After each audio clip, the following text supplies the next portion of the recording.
Welcome to Donmar TV News Channel.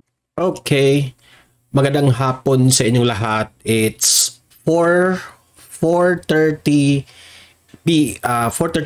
in the afternoon here in the Philippines, no? Magandang umaga, magandang hapon, magandang gabi sa lahat ng mga heroes, ng mga OFWs dyan na laging nanonood dito sa vlog natin. Magandang hapon rin sa mga audience ko dito sa Pilipinas, okay, na laging nanonood sa ating mga balita araw-araw. Okay, hapon ngayon, itong balita natin ay ito nga tungkol dito kay Pastor Apollo Kibuloy. Binanata na naman niya si Loren Legarda, na alam naman natin may ginawa itong desisyon na hindi nagustuhan ng taong bayan. Yan nga ang pagkakampi niya sa mga kaliwang grupo. Ngayon, sabay-sabay tayong makinig kay Pastor Apollo Kibuloy, sabay-sabay tayong mag-react, mag-comment tungkol sa mga sinasabi ni Pastor Apollo Kibuloy. Okay? Bakit itong si Loren Legarda ay sabi ni Pastor Apollo Kibuloy na dapat umalis ka na sa gobyerno sa mga decision mo lately. Okay? Sabay-sabay tayong manood dito sa video na ito. Pero bago ko ito i-play, importante na i-like at i-share itong video na ito para kakalat ito sa taong bayan. Ha? I-like nyo ito sa YouTube. This is exclusive sa YouTube. Like na. Sabay-sabay tayo. 1, 2, 3, go! Okay? Naka-like na lahat. At importante, ang Donmar TV dito sa YouTube, i-subscribe ninyo. Okay? Sabay-sabay tayong mag-subscribe sa Donmar TV. Ready? 1, 2, 3, go!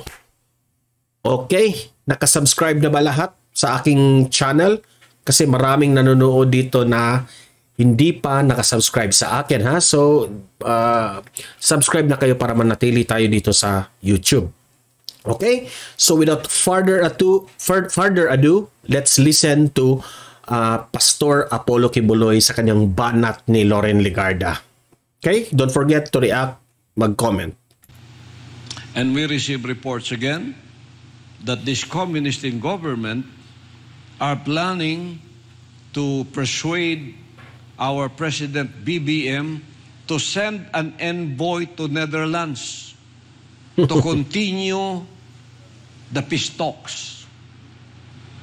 I just received it. Is this true?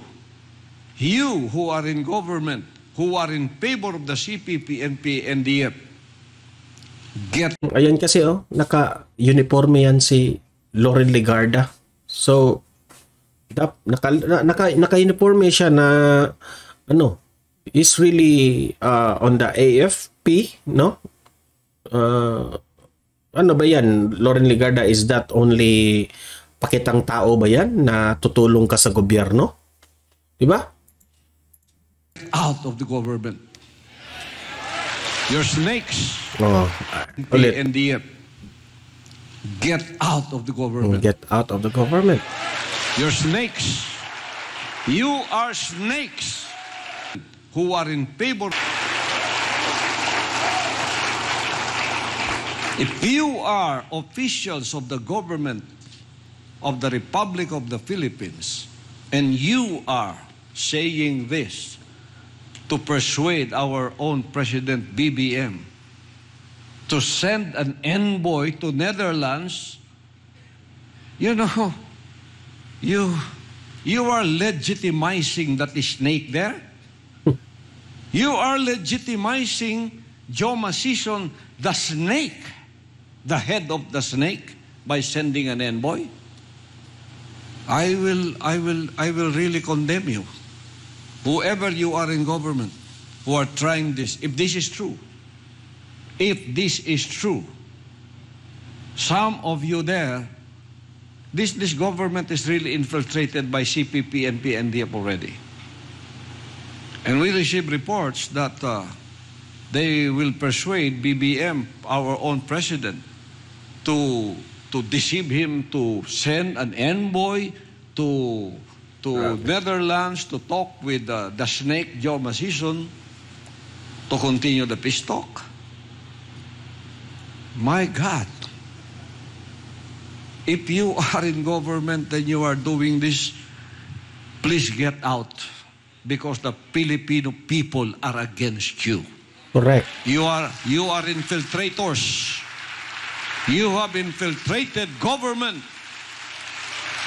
You know, I'll just make it short. You know the end game of the CPP and PNDF? Topple down this democratically elected government and install a communist dictatorship in our country. That is the end game. Whatever you do, peace talk here, peace talk there, it's nothing. It's just strengthening them. But their main goal and main aim... Ang ibig sabihin ni Pastor Apollo Kibuloy is marami nang ginagawa ang gobyerno. Lahat na nagdaan na presidente dito sa Pilipinas, nakipag-peace talks na dito sa grupo na ito. Walang nangyari. No?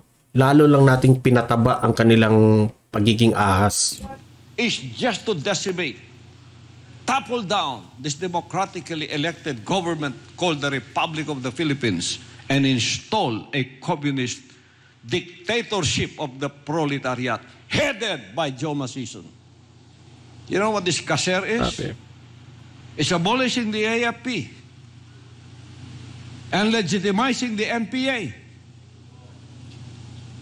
Confiscate all the lands of the...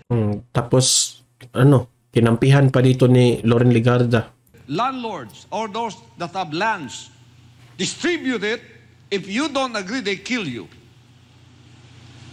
And then abolish the... Ano bang nakain mo, Loren Legarda? Armed Forces of the Philippines and legitimize the NPA. They will be the one to distribute the lands. They will be commissioned. And mahiya-hiya ka naman, Loren Legarda, no? Nakasuot ka pa naman dyan sa uniforme ng kasundaluhan natin. She said here, I'm in the military establishment. I studied JSC and NDCP. Proudly. Yung suot mo, Loren Legarda, is that what you call plastic lang ba yan? Napakitang tao sa taong bayan? Belong to the AFP Reserve Corps. Proudly belong to the AFP Reserve Corps, being a full colonel. Please take off your uniform, Senator Legarda. Yes. You take off are your uniform. not with us. Alam nyo guys, lahat sa social media, lahat Loren Legarda ang balita. No? Binatikos ng mga vloggers, binatikos siya lahat ng mga against dito sa mga grupo na ito. Kahit nga mga politiko, no, binara na itong mga ginawa ni Loren Legarda ng mga sinasabi niya. Take off that uniform. Give it back to the AFP. And you said, however, I also would not pass judgment and label perhaps certain organizations whose beliefs may be different from the general majority, but when we look at it, we bear similar objectives, visions, dreams for our people. What is the similarity of the objective, vision, and dreams for our people in killing them, in terrorizing them? Is that our vision? Is that our objective? Is that our dreams? You've terrorized all of us. This ministry included. Since I was an evangelist. Kung matatandaan natin guys, itong si Loren Legarda, tinulungan ito ng SMNI. Tinulungan ito ni Pastor Apollo Kibuloy na maihayag ang kanyang sarili during the campaign. Tapos ganito ang ginawa ni Loren. I was still very young evangelist. Now I'm 72 years old. But I've seen the atrocities done by this monster called the CPP and PNDF.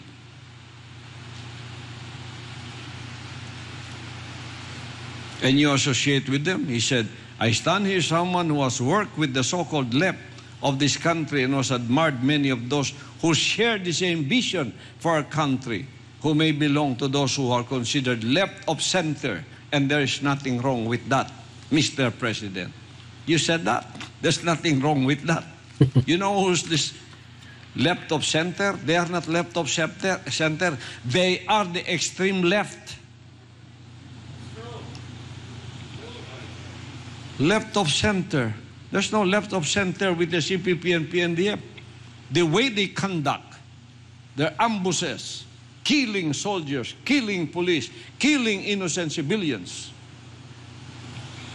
Where is the center of left?